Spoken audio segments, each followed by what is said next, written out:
गौतम गंभीर ने एक बार फिर से इंडियन टीम का नाक कटवाया।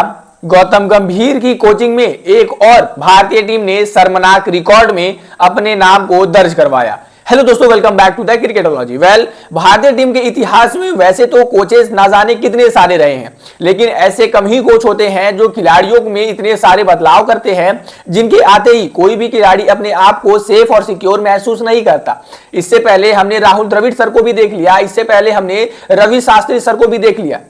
ये जो दो पूर्व भारतीय टीम के हेड कोच रहे थे, इनकी कोचिंग में मुझे नहीं लगता कि कोई भी खिलाड़ी अपने आप को इनसिक्योर फील करता था, या फिर अगर कोई खिलाड़ी एक मैच में परफॉर्मेंस करे, एक सीरीज में परफॉर्मेंस करे, तो उसके अगले सीरीज के ऊपर ही सवाल उठ जाया करता था कि फिर भी ये खिलाड़ी नहीं खेलेगा। और मुझे नहीं लगता कि इन दोनों कोचों की मौजूदगी में ऐसा कोई भी खिलाड़ी हो जिसको अचानक से बिना कुछ किए तीनों फॉर्मेट का खिलाड़ी बना दिया गया। आप सभी को पता साफ साफ चल गया होगा कि मैं इस सारी चीजें गौतम गंभीर के बारे में कह रहा हूं कि गौतम गंभीर के आते ही जो टीम इंडिया में बदलाव होने चालू हुए हैं, शायद वो काफी ज्यादा टीम इंडिया के फ्यूचर के लिए खराब होने वाले हैं या फिर गंदे होने वाले हैं। वैसे टीम इंडिया तो हर जगह मुकाबले जीत रही है, लेकिन कहीं ना कहीं गौतम गंभीर के आने के बाद जो टीम में बैलेंस है वो बिगड़ती हुई नजर आ रही है। बैलेंस बिगड़ा टीम इंडिया का न्यूजीलैंड दौरे से। न्यूजीलैंड का दौरा, जहां पर हमें सिर्फ 2 मुकाबले जीतने थे और किसी तरीके से हम जीत जाते तो हम इजीली तरीके से 2025 की जो WTC सर्कल है वहां पर खेलते, लेकिन आप 2 तो छोड़िए, हम 1 मुकाबला नहीं जीत पाए। और गौतम गंभीर की कप्तानी में 18 सालों के बाद ऐसा हुआ था कि हम अपने घर पर 1 सीरीज हारे हो, और 12 सीरीज के बाद ऐसा कारनामा हुआ था। और कोच कौन थे? गौतम गंभीर।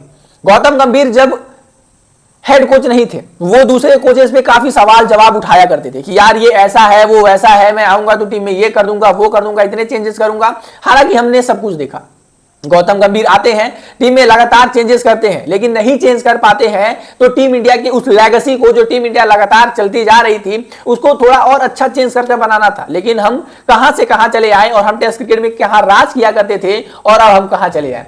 वैसे ही वेस्टइंडीज के खिलाफ आप देख लीजिए, जिस तरीके से दिल्ली में मुकाबला चल रहा है और जिस तरीके से भारतीय टीम की सिचुएशन है। हालांकि भारतीय टीम जो दूसरा भी मुकाबला है वो इजिली तरीके से 5वें दिन पर जाकर जीत जाएगी। समथिंग 57 रन कुछ चाहिए और उसमें ज्यादा कुछ दिक्कतें होने वाली नहीं है। लेकिन आप देखो, भारतीय टीम की तरफ से अक्सर आपने हेड कोच के सुना होगा कि गौतम गंभीर कहते हैं कि हमें टेस्ट मुकाबला जो है वो गेंदबाज जिताते हैं। एक टेस्ट मुकाबला जो होता है वो हमें गेंदबाज जिताते हैं। टेस्ट मुकाबले में अगर आप 500 भी रन बना देते हैं तो ये सिक्योर नहीं है कि आप मुकाबला जीतेंगे, लेकिन अगर हमारे गेंदबाज जो है वो 10 विकेट ले लेते हैं तो आप मुकाबला इजिली तरीके से जीत जाओगे।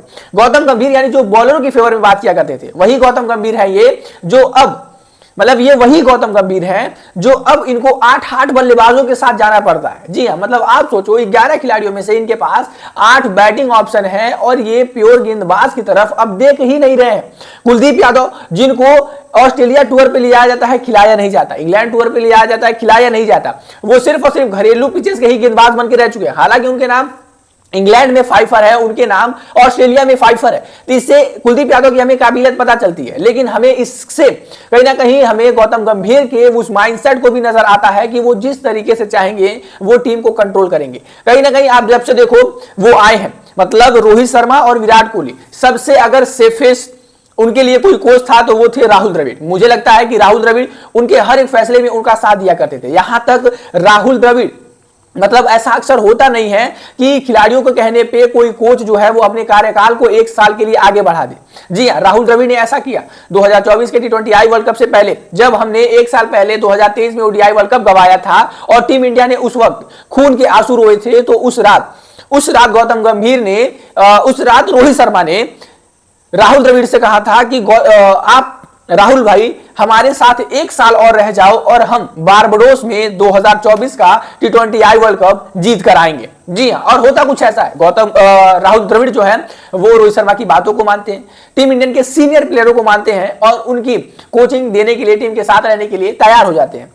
होता भी कुछ ऐसा है, उनकी हेड कोचिंग में टीम इंडिया तकरीबन इतने सालों का रिकॉर्ड तोड़ती है। हमने 2007 में पहली बार ये ट्रॉफी जीती थी, तकरीबन हमने 18 सालों का सूखा तोड़ा और हमने राहुल द्रविड़ की हेड कोचिंग में ट्रॉफी T20I वर्ल्ड कप की जीती। लेकिन कहीं ना कहीं गौती जब से आए हैं, गौतम गंभीर जब से आए हैं, टीम में बदलाव लगातार हुए जा रहे हैं, टीम में चेंजेस लगातार हुए जा रहे हैं और यही चेंजेस जो है कहीं ना कहीं हमारी जो जीत को, हमारी जो परफॉर्मेंस को है वो कंसिस्टेंसी नहीं दे रहे हैं। आपको क्या लगता है कि गौतम गंभीर की ये जो चेंजेस है वो सही है या फिर नहीं? कमेंट बॉक्स में मेरा जरूर दीजिए।